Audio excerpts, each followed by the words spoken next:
Assalamualaikum warahmatullahi wabarakatuh. Alhamdulillah, hari ini kita masih diberi kesempatan oleh Allah untuk bisa belajar bersama-sama di rumah, walaupun melalui saluran YouTube Alia Tubuireng.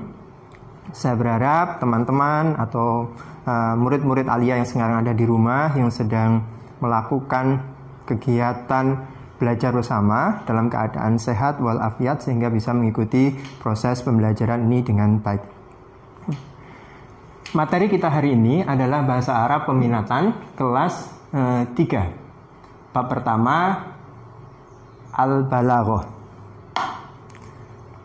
Nah, ilmu balaghah dibagi menjadi beberapa hal. Namun sebelumnya kita akan bahas dulu tentang mafhumul balaghah, pengertian balaghah, fawaid darsil balaghah, faedah atau manfaat belajar balaghah, asasul balaghah, dasar mempelajari balaghah, anasirul balaghah, unsur-unsur balaghah, anwa'u ilmil balaghah, macam-macam ilmu balaghah. Ini nanti yang akan kita kaji bersama, kita pelajari bersama di kesempatan kali ini.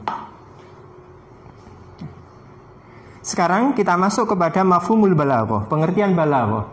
Pertama ada ayakunal kalamu mutabiqan li muqtadal hal al-mukhatibina amma al-fasahah. Jadi yang pertama, definisi balaghah adalah kalam yang sesuai dengan kondisi atau muqtadal ahwalil mukhatibin, keadaan orang yang sedang diajak bicara.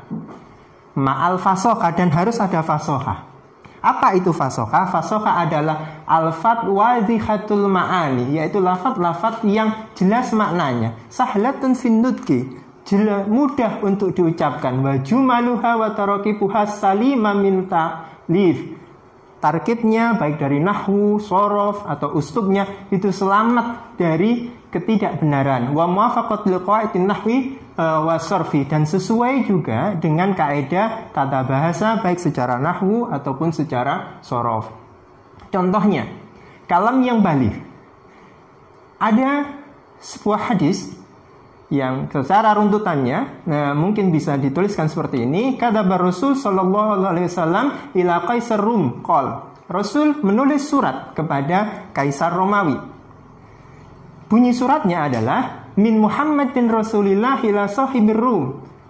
Dari Muhammad utusan Allah kepada pemilik atau raja Romawi. Ini aduka, aku mengajakmu ilal Islam, masuk Islam. Fa'in aslam tafalaka malil muslimin. Jika engkau masuk Islam, maka bagimu hak sebagaimana hak yang diberikan kepada orang Islam. Wa alaika ma'alaihim, dan juga hukuman bila melanggar sebagaimana yang diberikan kepada orang Muslim. Wa illam tadkhul al-Islam fa'tul jizyah. Jika engkau tidak mau masuk Islam, maka berikanlah jizyah, pajak.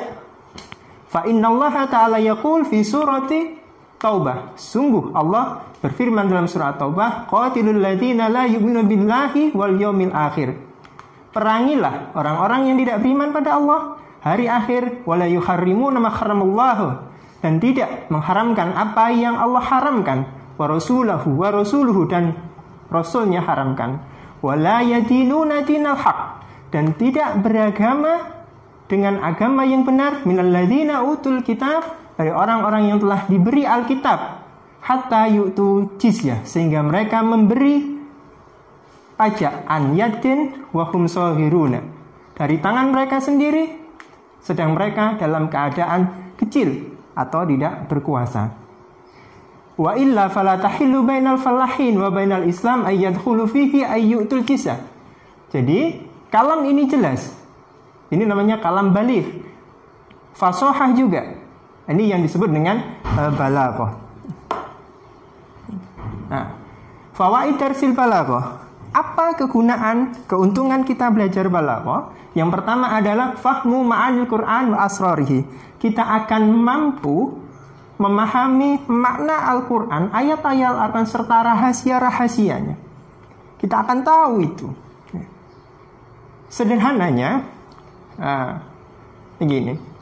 Allah memulai firman-Nya dengan bacaan Iqra. Iqra. Padahal saat itu belum ada yang namanya Al-Quran belum turun semuanya, tapi kenapa kok diperintah baca? Lah apa yang dibaca? Orang balagh akan menemukan rahasia itu.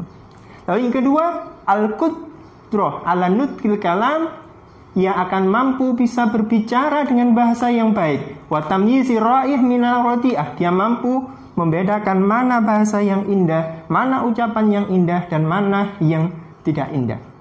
Yang ketiga, al-qudrah ala ikhtiyari kalam nasib lil mauqif, dia bisa memilih kata-kata, bahasa, ungkapan yang sesuai dengan situasi di mana kata-kata itu diucapkan.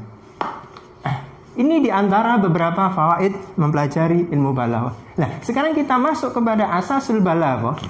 Asas balaghah, dasar untuk mempelajari balaghah, ada dua. Yang pertama adalah al-dzauq al-fitri. Kita harus memiliki rasa, bahasa Inggrisnya itu sense sastra. Nah, jadi harus memiliki rasa yang jernih, yang tulus. Perasaannya harus tulus. Jadi pertama, perasaan harus tulus, perasaannya harus halus, perasaannya harus kuat untuk bisa menemukan nilai sastra yang ada di dalam ungkapan bahasa Arab. Lalu yang kedua adalah al-basirah an-nafadah.